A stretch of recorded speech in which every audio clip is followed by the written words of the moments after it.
부산의 한 여관에서 홀로 추석을 보낸 70 나이의 할머니 이야기가 큰 화제를 모으고 있습니다. 평생을 아들을 위해 희생하며 살아온 한분남 할머니가 집을 팔아 전세금까지 마련해줬지만 결국 짐이 되었다며 집에서 쫓겨나게 되었다고 합니다. 하지만 이 할머니의 선택은 많은 사람들의 예상을 뒤엎는 놀라운 반전을 가져왔습니다. 단순한 가족 갈등을 넘어서 우리 사회의 부모와 자식 관계에 대한 깊은 성찰을 던져주는 이야기라고 합니다. 과연 무슨 일이 있었던 걸까요? 지금부터 여러분께 그 특별한 이야기를 전해드리겠습니다. 여기서 잠깐 더 많은 이야기와 재미있는 콘텐츠를 놓치지 않으시려면 지금 바로 구독과 알림 설정을 해주세요. 여러분의 관심이 저희 채널에게 큰 힘이 됩니다. 70 나이의 한분남은 새벽 5시면 어김없이 눈을 뜨곤 했습니다. 오늘도 마찬가지였죠. 하지만 오늘은 달랐어요. 평소처럼 아들 부부를 위해 아침을 준비하려던 그녀의 발걸음이 멈췄습니다. 며느리 수진의 차가운 시선이 벽을 사이에 두고도 느껴지는 듯 했거든요. 어머니, 저희 얘기 좀 해야 할 것 같아요. 전날 밤 수진이 건넨 말이 아직도 귓가에 맴돌고 있었습니다. 그 말투에는 더 이상 예의나 존경 따위는 찾아볼 수 없었죠. 분남은 한숨을 내쉬며 거실로 나갔습니다. 28평 아파트는 생각보다 좁았어요. 3명이 살기에는 말이죠. 거실 소파에는 이미 아들 현우와 며느리 수진이 앉아 있었습니다. 30대 후반의 현우는 어머니와 눈을 마주치지 못했고 30대 중반의 수진은 단호한 표정을 지었습니다. 앉으세요, 어머니. 수진이 말했습니다. 저희가 할 말이 있어요. 분남은 천천히 소파 맞은편에 앉았습니다. 마음 한구석이 불안했지만 설마 하는 마음도 있었죠. 아들 부부가 무슨 말을 하려는 걸까요? 어머니, 저희가 이 얘기를 꺼내기가 정말 어려워요. 현우가 입을 열었습니다. 하지만 더 이상 미룰 수가 없을 것 같아서요. 무슨 얘기인데? 분남이 물었습니다. 수진이 현우의 말을 이어받았습니다. 어머니, 솔직히 말씀드릴게요. 저희가 결혼하고 아이를 가지려고 하는데 지금 상황으로는 어려워요. 이 집이 너무 좁거든요. 분남은 어리둥절했습니다. 그럼 더 큰 집으로 이사하면 되는 거 아니야? 그게 문제예요. 수진의 목소리가 조금 높아졌습니다. 저희가 더 큰 집으로 이사하려면 전세금이 더 필요한데 어머니까지 모시고 가기에는 부담이 너무 커요. 분남은 가슴이 철렁했습니다. 이 말이 무슨 뜻인지 점점 명확해지고 있었거든요. 현우가 어머니의 표정을 보며 말을 이었습니다. 어머니, 저희가 생각해봤는데요. 어머니 혼자 사실 수 있는 곳을 구해드리는 게 어떨까 해서요. 혼자 살라고? 분남의 목소리가 떨렸습니다. 그게 아니라 현우가 당황하며 말했습니다. 임시로 잠깐만요. 저희가 자리 잡으면 다시 모시고 살 거예요. 수진이 차갑게 덧붙였습니다. 어머니도 이해해 주실 거라고 생각해요. 젊은 부부가 새로운 가정을 꾸려나가는 건 당연한 거잖아요. 분남은 할 말을 잃었습니다. 이 모든 게 현실이라는 사실이 믿기지 않았어요. 5년 전 남편이 세상을 떠나고 혼자가 된 그녀에게 현우가 했던 말이 떠올랐습니다. 어머니, 저희랑 같이 사세요. 어머니 혼자 두고 볼 수 없어요. 그때 분남은 어떻게 했을까요? 자신이 평생 살던 집을 팔았습니다. 30평 아파트였는데 당시 시세로 3억 원 정도 했죠. 그 돈으로 현우 부부의 전세금을 마련해줬어요. 28평 아파트 전세금이 3억 5천만 원이었거든요. 나머지 5천만 원은 현우 부부가 마련했고요. 현우야. 분남이 떨리는 목소리로 말했습니다. 엄마가 집을 팔아서 너희 전세금을 마련해줬잖아. 그런데 이제 나가라고 하는 거야? 현우는 고개를 숙였습니다. 어머니, 그 돈은 저희가 갚을 거예요. 시간이 좀 걸리겠지만요. 갚을 거라고? 분남이 웃었습니다. 하지만 그 웃음에는 서글픔이 담겨 있었어요. 현우야, 엄마가 돈을 빌려준 게 아니야. 그냥 준 거라고. 수진이 끼어들었습니다. 어머니, 저희도 어쩔 수 없어요. 계속 이렇게 살 수는 없잖아요. 어머니도 자유롭게 사시는 게 좋을 거예요. 자유롭게? 분남이 반문했습니다. 70이 다 되어가는 늙은이가 혼자 살면서 뭘 자유롭게 한다는 거야? 그때 현우가 준비해온 것처럼 말했습니다. 어머니, 저희가 알아본 곳이 있어요. 월세 40만 원 정도 하는 원룸인데 깨끗하고 교통도 편해요. 월세? 분남이 어이없어 했습니다. 내가 평생 모은 돈으로 너희 집을 마련해줬는데 이제 월세를 내면서 살라고. 수진이 불편한 표정을 지었습니다. 어머니, 저희도 형편이 넉넉하지 않아요. 월세 정도는 어머니가 연금으로 충분히 감당하실 수 있을 거예요. 분남은 가슴이 답답했습니다. 국민연금이라고 해봐야 월 60만 원 정도였어요. 거기서 월세 40만 원을 내면 생활비가 얼마나 남을까요? 언제까지 나가야 하는 거야? 분남이 물었습니다. 이번 주 안으로요. 수진이 대답했습니다.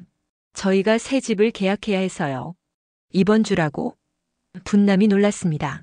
그럼 내일 모레잖아. 현우가 미안한 듯 말했습니다. 어머니, 저희가 급하게 집을 구해야 해서요. 좋은 집이 나왔는데 놓치면 안 될 것 같아요. 분남은 아들을 바라봤습니다. 40년 전 갓 태어난 현우를 처음 품에 안았을 때가 떠올랐어요.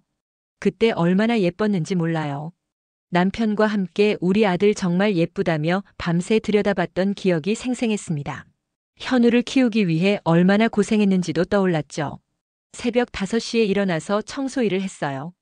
오피스텔 청소를 하루에 10곳씩 했습니다.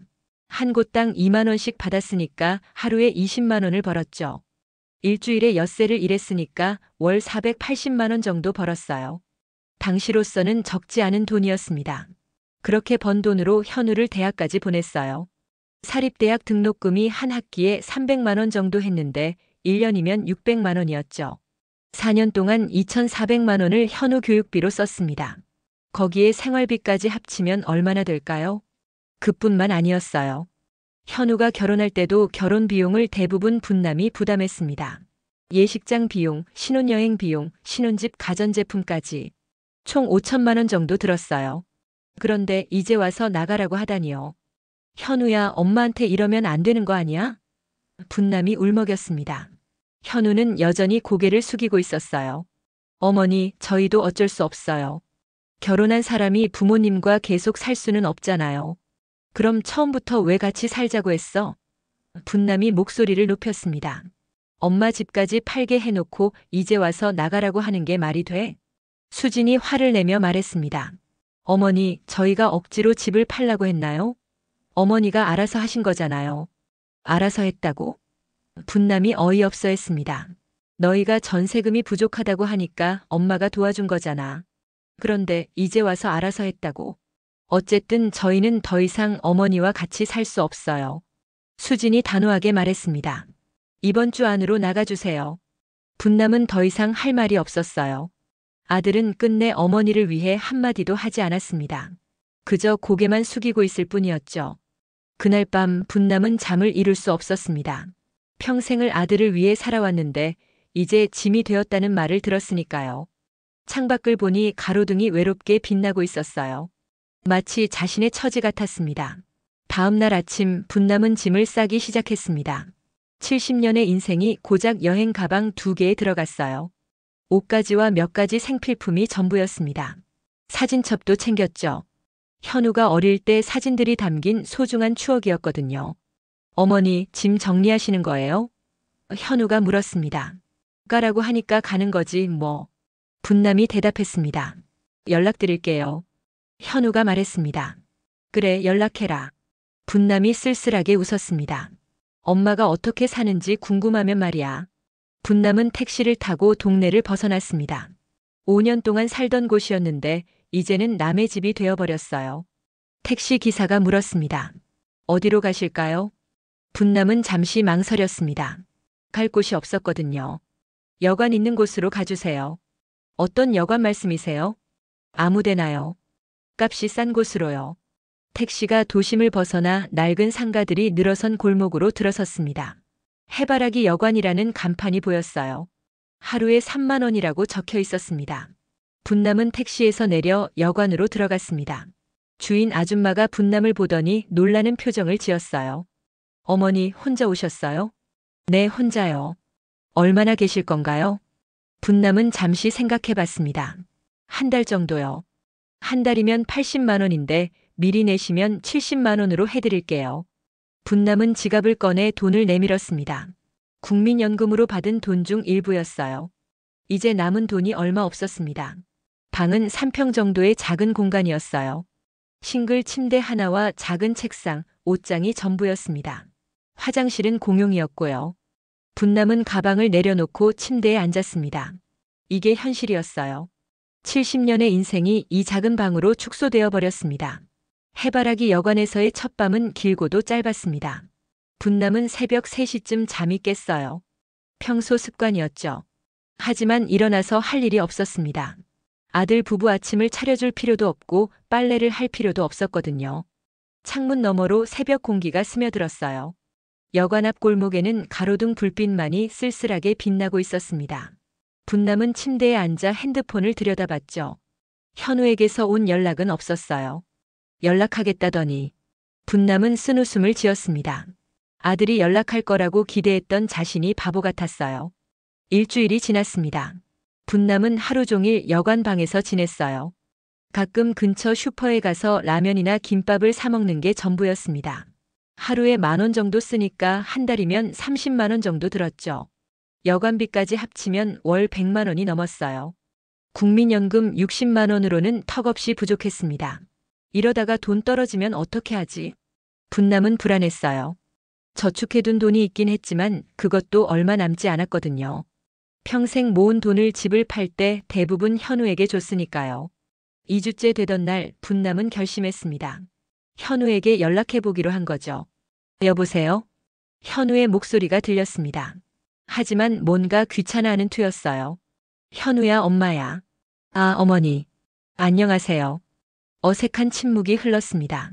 어머니, 어떻게 지내세요? 그냥 지내고 있어. 현우야, 엄마가 물어볼 게 있는데. 뭐예요? 언제쯤 다시 모셔갈 생각이야? 또 다른 침묵이 흘렀습니다. 현우가 망설이는 게 느껴졌어요. 어머니, 그게 아직은 좀 어려울 것 같아요. 어려우면 언제쯤 가능해? 글쎄요. 저희가 좀 더 큰 집으로 이사해야 하는데 그게 쉽지 않네요. 분남은 가슴이 답답했습니다. 현우야, 엄마 돈 떨어져 가고 있어. 어머니, 조금만 더 기다려주세요. 제가 방법을 찾아볼게요. 언제까지? 한두 달 정도요? 한두 달이라니요. 그때까지 분남이 버틸 수 있을까요? 알겠어. 그럼 연락 기다릴게. 네, 어머니. 몸 조심하세요. 통화가 끝났습니다. 분남은 핸드폰을 내려놓고 한숨을 쉬었어요. 한두 달이라고 했지만 정말 연락이 올지 확신할 수 없었습니다. 그렇게 한 달이 더 지났어요. 어느새 추석이 다가왔습니다. 분남은 달력을 보며 한숨을 쉬었어요.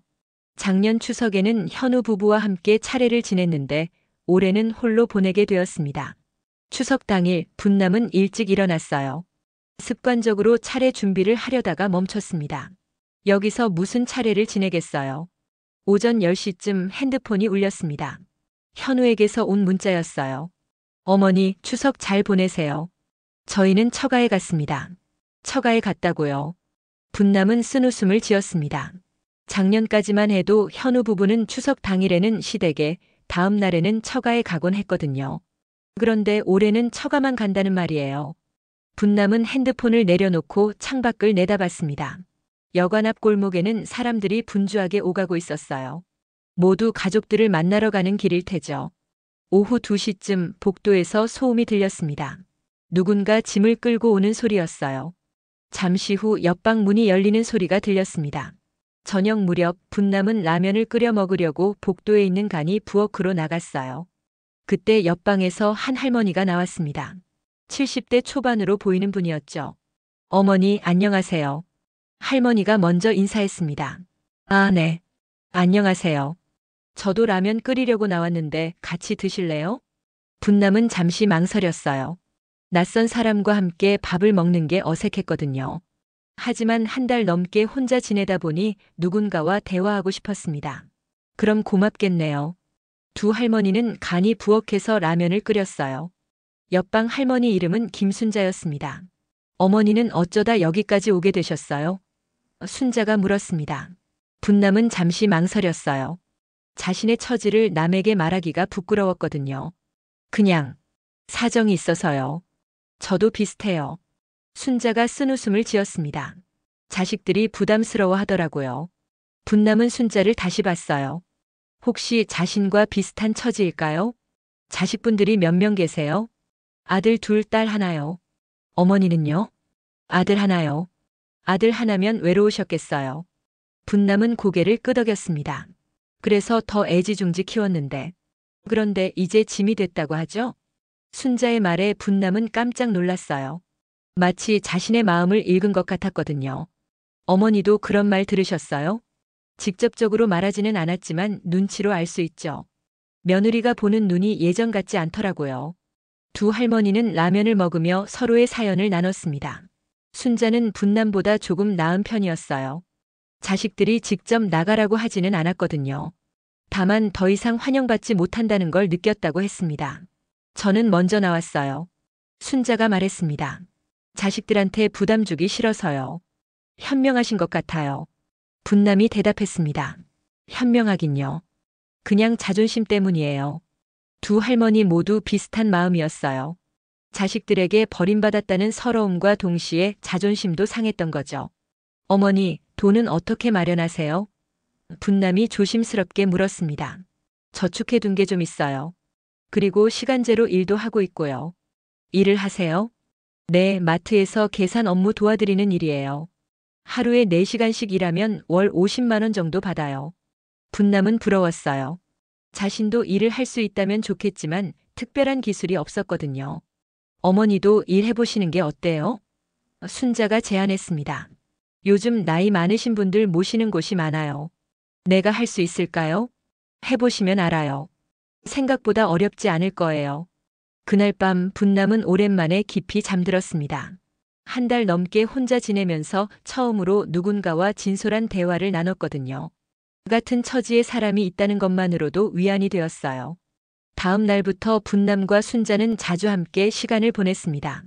같이 밥도 먹고 근처 공원에 산책도 나가고요. 순자는 분남에게 여러 가지 조언을 해줬어요. 어머니, 자식들 눈치 보지 마세요. 우리도 우리 인생이 있어요. 쉽게 말하지만 막상 그러기가 어려워요. 저도 처음에는 그랬어요. 그런데 여기서 지내면서 생각이 바뀌었어요. 우리가 왜 자식들한테 죄인처럼 살아야 하나 싶더라고요. 순자의 말이 분남의 마음에 와 닿았습니다. 그동안 분남은 자신이 자식에게 부담이 되는 존재라고 생각했어요. 하지만 정말 그럴까요? 어머니, 자식 키우느라 얼마나 고생하셨어요? 순자가 물었습니다. 말도 마요.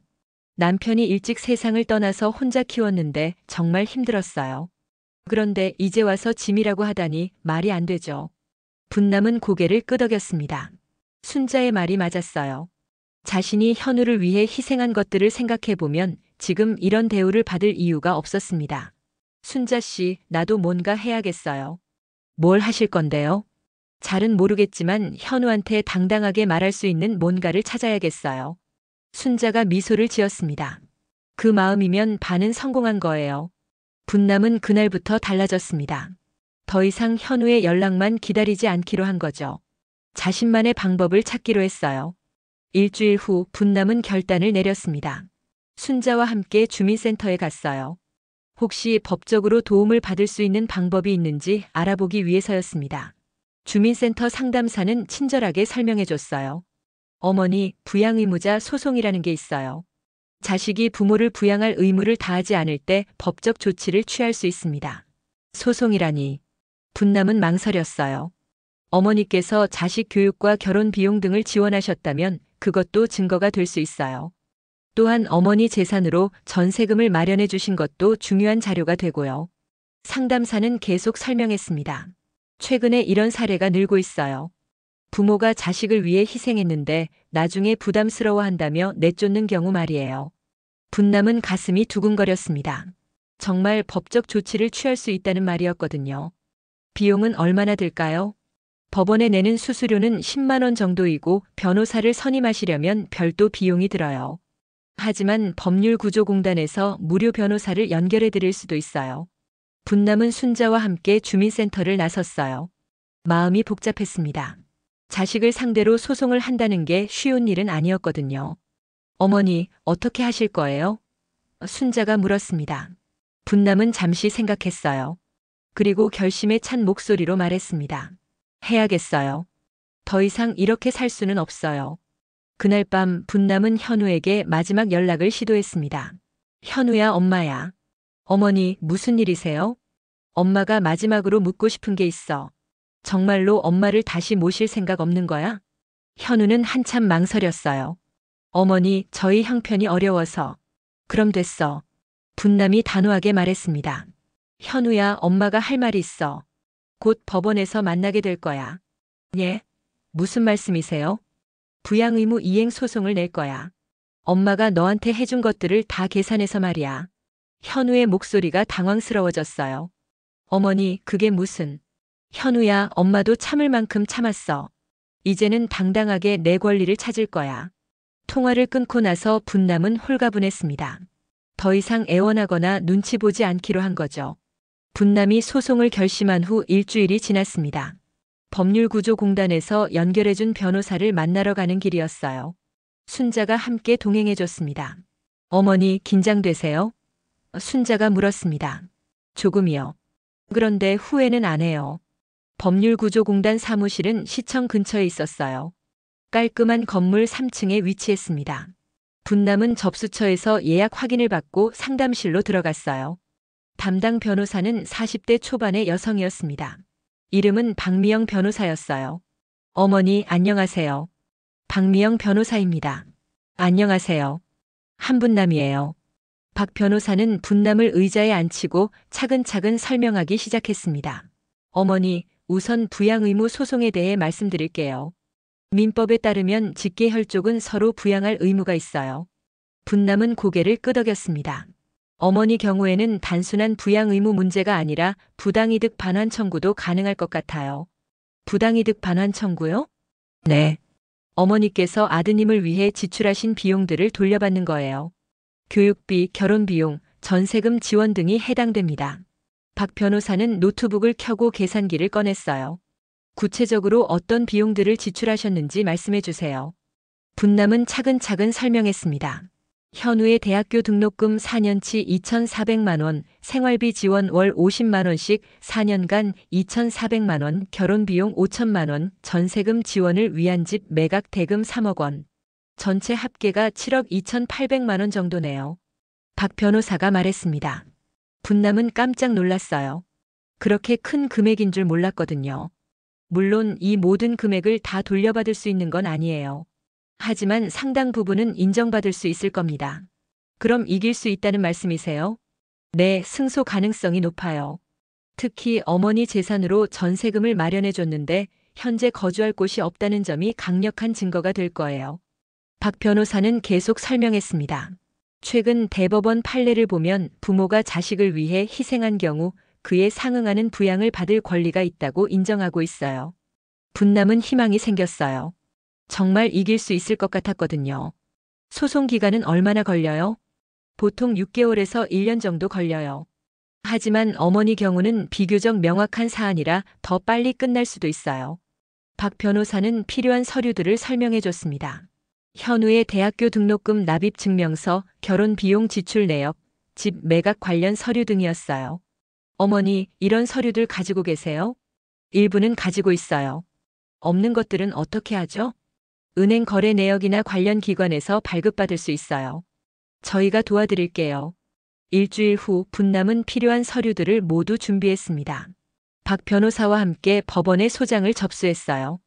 부양 의무 이행 및 부당이득 반환 청구 소송이었습니다.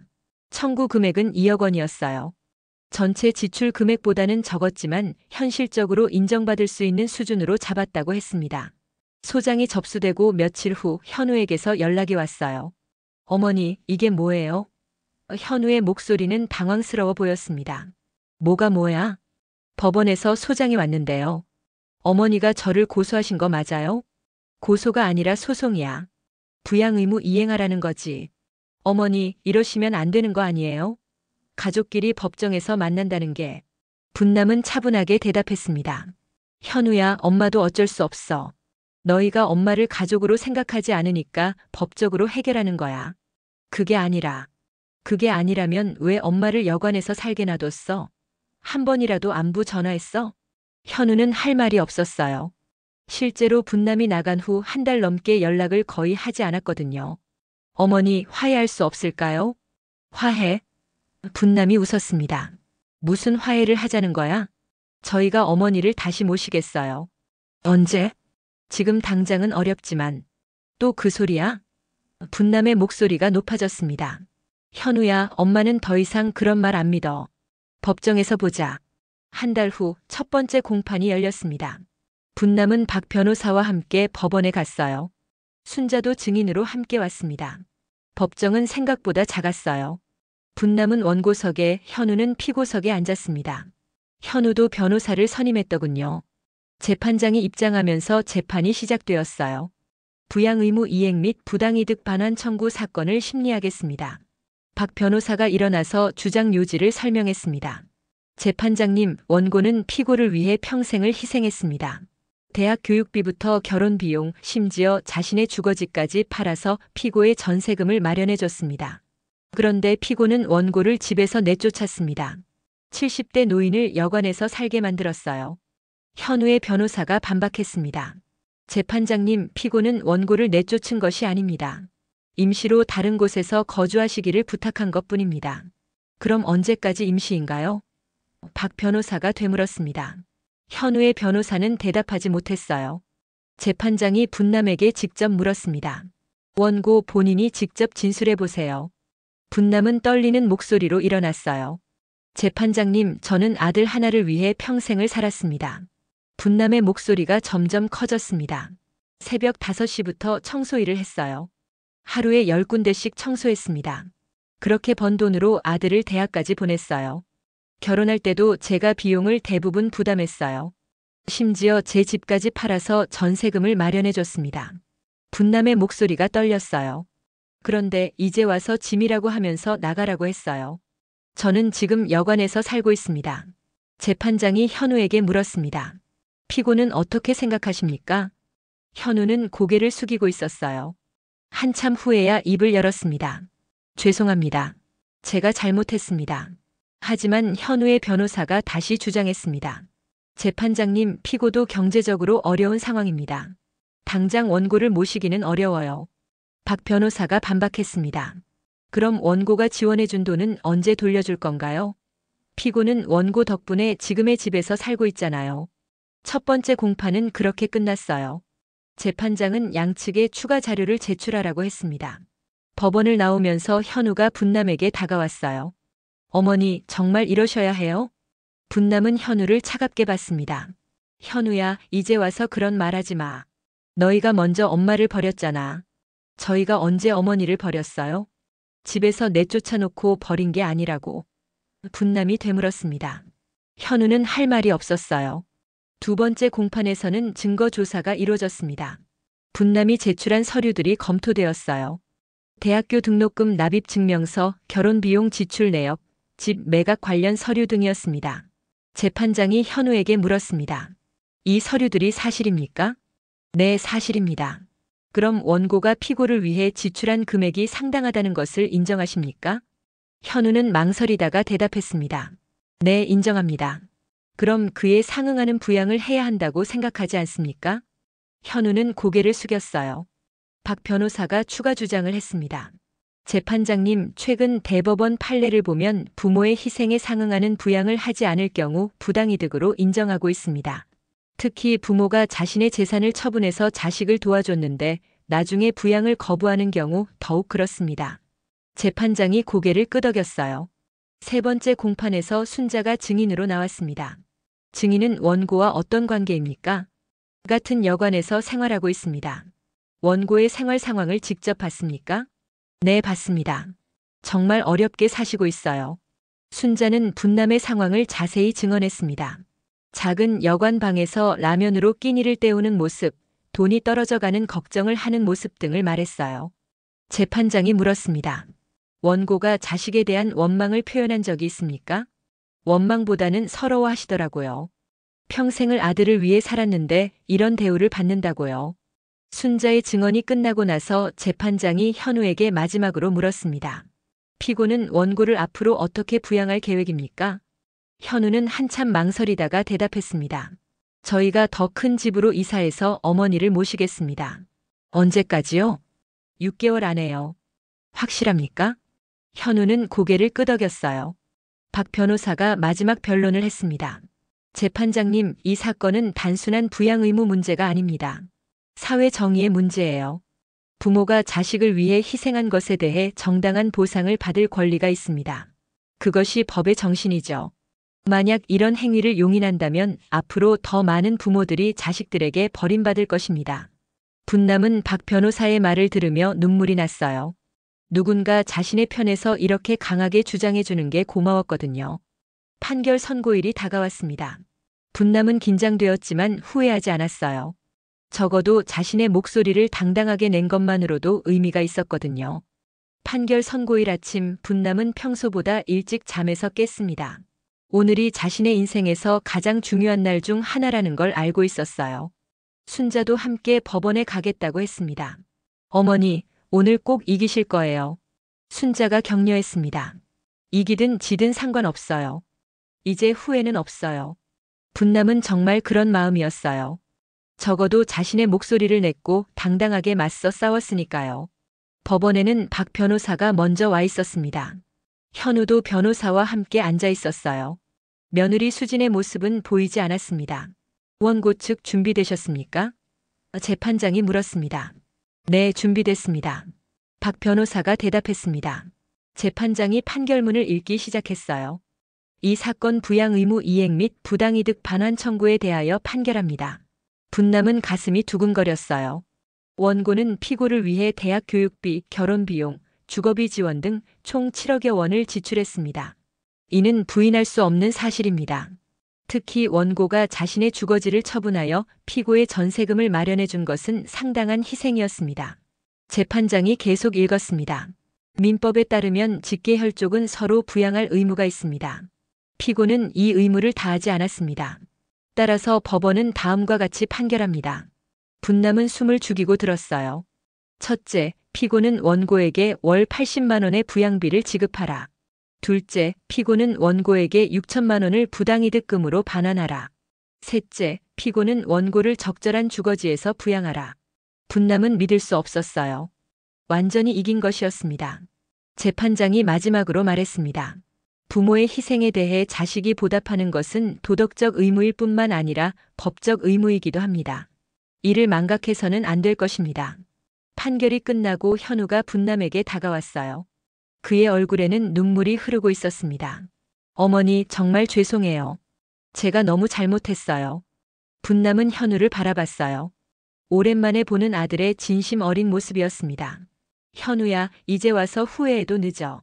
어머니, 정말 저희가 어머니를 모시겠어요. 더 큰 집으로 이사해서요. 분남은 고개를 저었습니다. 아니야, 현우야. 엄마는 이제 혼자 살 거야. 예? 판결대로 부양비만 받을게. 그걸로 충분해. 현우는 당황했어요. 어머니, 그럼 어디서 사실 건데요? 엄마가 알아서 할 거야. 이제 너희 눈치 보면서 살고 싶지 않아. 박 변호사가 분남에게 말했습니다.